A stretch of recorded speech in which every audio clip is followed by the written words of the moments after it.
Masquerade say Mre Zimbabwe, welcome to our channel Zim Confessions and Deep Secrets. Kana karike kutanga kukuyepa nino channel, please don't forget to subscribe. Kama chungwa garo ka subscribe, but don't forget to comment and share this video.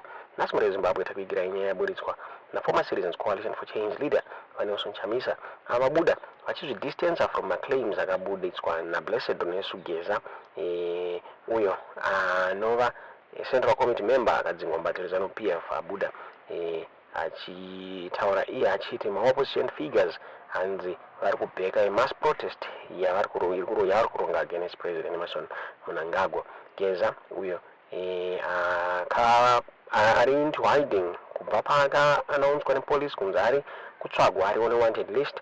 Akabuda achiadresa nyika via YouTube on Tuesday. Akabuda achiaccused Mnangagwa nekupusha kwaada kuita term yavo beyond 2028. Vakabuda vachitaura ivo vachiti pane several opposition leaders vanosanganisira Chamisa, Tendai na Job Sikala, and they were in support of a mass demonstration yakaplanwa musi wa 31 March goda 2025.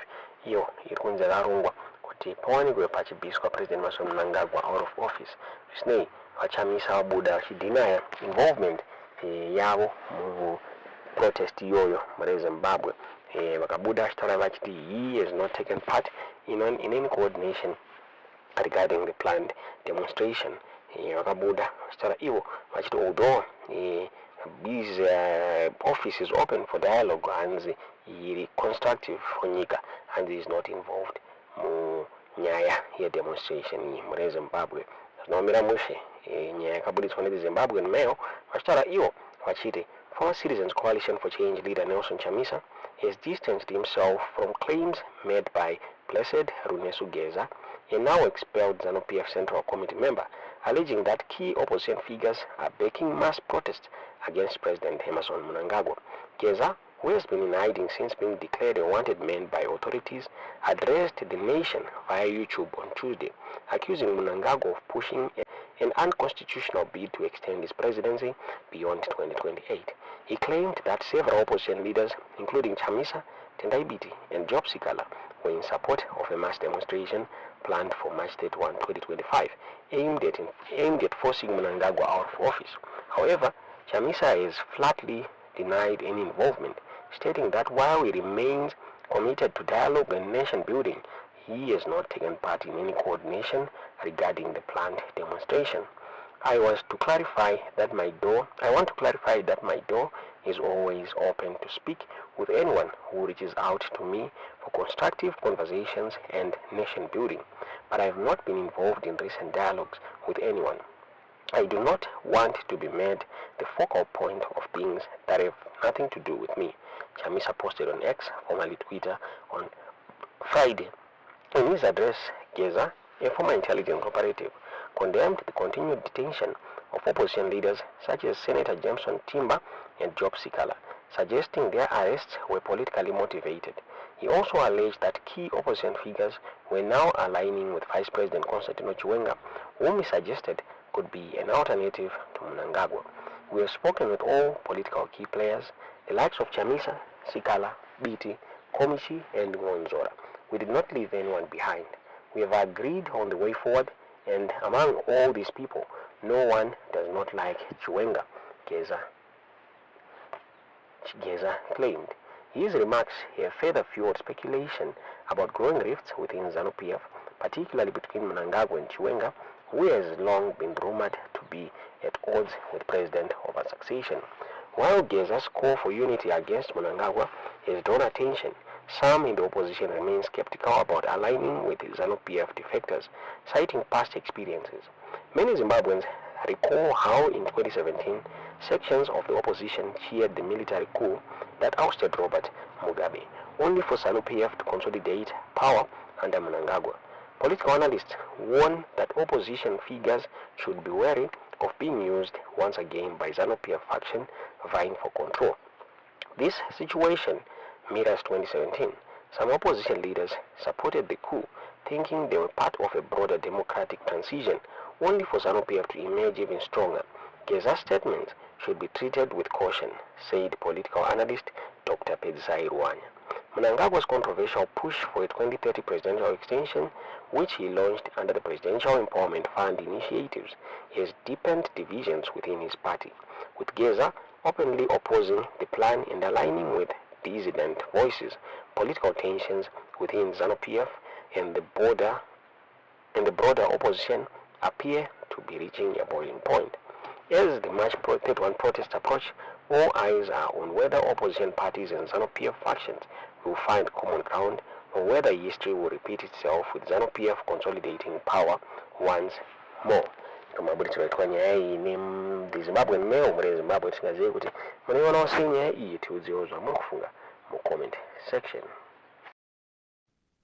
Nyika yakangoona kuti kana ivo baba Mnangagwa vakangozviona kuti hatisi kuzvida zvavari kuita, vangadai vakatoita resign kudhara. But chichavaregeresa kuresigna ndimi mune maregedza kuenda mastreets magara kudzimba dzenyu. Asi vanhu vari kuona kuti zviri kuitwa zvisiri zvavasi kuzombovarega varimo. Ndo pacharira pfuti. Ende kana pfuti dzakurira hadzaafekte vari kudziridza nevari kuridzirana. Dzinoafekta newe wacho uri kuzviti ndionese uri kuti uri mbwende wakagara kudzimba, ndiwo chaafektwa zvakatonyanyisa nekurira kwepfuti. Varume ngatibudei musi wa 31. Avoid bloodshed. VaMnangagwa varesign pasina blood radona. Varume ngatikurudziranei kuti tisunungure nyika iyi. Munhu nemunhu kwese kwanenge ari tsvaga machira enyu e-white anenge maflag e-white kuradza kuti we are in the street but we are for peace. Nejira rako re-white munhu wese. Chatiri kungoda kuti baba Mnangagwa ngavabve pasina ropa radeuka. Ende baba Mnangagwa vakazviona kuti vanhu havasi kundida, vanobva mupawa. Asi mukafurirana zvamuri kufurirana izvi ma 2030 makatisimudzira mhepo iyi yasumuka nyika yese iyi. Muchiramba muchitsita makotsi papata, muchiramba muchingoti pamberi ne 2030. Zuro ndi zuro maive pa-HICC muchiita futi 2030 chakazoti. Ima musikuona kuti patimira hapana kumira zvakanaka. Ndo pamuchaona kuti dai takaziva tisina kusumudza muromo wepamusoro newepazasi tichitaura zve2030. Varume kwatiri kuenda kuna kumira zvakanaka. Makomrades ngatinamatire nyika iyi. Makomrades kugara kwenyu kumba kuramba kuenda musi wa 31st kureva kuti you are saying it's okay ngadzirire. And don't you think kuti dzikatanga kurira veuku neveuku vachiridzirana, iwewe you are not going to be affected. Musanyeperani zvinhu izvozvo. Ndo pamunozoona kuti makandiwa asi Mwari. We are going to be plugged into uncertainty. Tikabuda mumastreet tikazara musi wa 31, probably zvinogona kutitora 5 or 10 days. Munhu anenge aresign. Asi mukada kuita zvokuti ivo vafunge kuti vanotori nevanhu vari kuvasapota. Iyemi muri kumburizira muchimusi 2030. Zvinhu life yakakunakirai. Vangani venyu vaive muhomu yavane life yakanaka. Varume musadaro imi. Munhu anonzi muZimbabwe ndo arwadziwa. And don't underestimate the anger of munhu arwadziwa. And don't underestimate kuti mageneral ari kusekerera kufa kwemamwe mageneral. Don't underestimate the wave, the big wave that is ahead of us. Ngatisevhei nyika iyi. Kutosevha kwatingaite kuti nyika iyi dzisanyanyonorire ende vanhu vasaridzirane kuenda mumastreet. Toratidza kuti isusu sevanhu veZimbabwe hatisi kuzvida. Munhu anokwanisa kuresigna pasina fight. But mukaisa ka false impression kekuti tiri kunakidzwa nezviripo, and then munhu obva ati handibve because vanhu vari kundida ende havana kuenda mustreet because vari kufara nezvandiri kuita. Ndo pachatanga kudeuka ropa ipapo. Ende imimi vanenge vagara mudzimba, who held you accountable for zvese zvichaitika after failed 31st. Ndo pamuchaona vanhu vachinozvuzvurudzwa mudzimba. Ndo pamuchaona kuti ma2030 achaitwa pati. Ndo pamuchaona magana mbumburu dzichibvarura misoro yevanhu. Don't say atina kumbokupai warning. Muchairangarira audio yandiri kutumira iyi. Muchairangarira imi zvenyu muri kuita basa rekupinda magroups muchidirana muchipiwa tumafoni. Tuchatsva mudzimba tumafoni twenyutu. Twamuri kusoroita noise. Itwo tumaakwa twamakapiwa twamuri kusoitira noise kuda kuti konzeresa kuti tinosvika muhondo nekuda kwetumaakwa itotwo. Muchatufunga tumaaka twatsva twese itototwo. Varume, patiri kuenda hapana kuchipa zvamuri kufungidzira. Kana iwewo uchiona kuti uri mbwende uri kutya, haikona kuda kuvhiringidza vanhu vari kukwanisa kuenda kuti tigone kuti nyika isungunuke.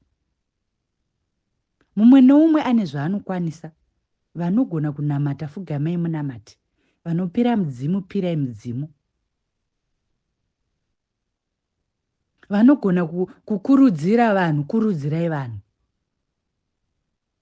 Kana uri mbwende, gara nemashoko ako umbwende mudundundu mako. Muchateera matext amaitaura rabbishi mukatadza kuaita anduai. Zvimavhidhiyo zvamuri kuzadza muchiswera muchiita kunge sezvinonzi vanhu zvidhori. Muchazviteera muchizvidhilita zvimavhidhiyo izvi. Heya. Ndanyarara zvangu. Ngatisanganei mumastreets. 31 March ngatisanganei mumastreet, ngatiavoidei scenario yekuti dzigozorira pfuti.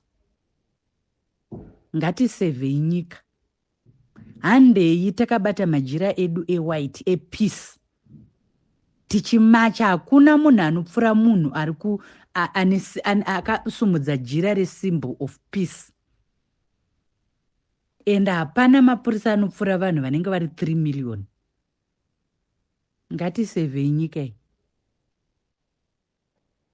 Ngatisevhei situation inogona kuita worse than kupinda mumastreet musi wa 31. Ndatenda hangu.